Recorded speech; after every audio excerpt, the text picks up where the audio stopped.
আসসালামু আলাইকুম রহমতুল্লাহ। যে যেখান থেকে ভিডিওটি ওপেন করছেন সকলকে জানাই আন্তরিক শুভেচ্ছা এবং অভিনন্দন। রমজান মাসে আমি সকলকে রোজার শুভেচ্ছা জানাচ্ছি। আসলে সময় নেই বক্তব্য দেওয়ার মতো। আপনারা জানেন যে দেশের কি অবস্থা আজকে।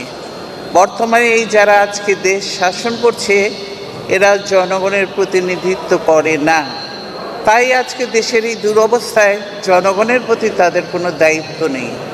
সেজন্য যখন জনগণের প্রতিনিধি না হয়ে জনগণের প্রতি কোনো দায়িত্ব পালন করে না, তখন দেশকে রক্ষার জন্য, দেশের মানুষের এই দুরবস্থা থেকে মানুষকে রক্ষার জন্য জনগণকে এগিয়ে আসতে হয় দেশকে রক্ষার জন্য।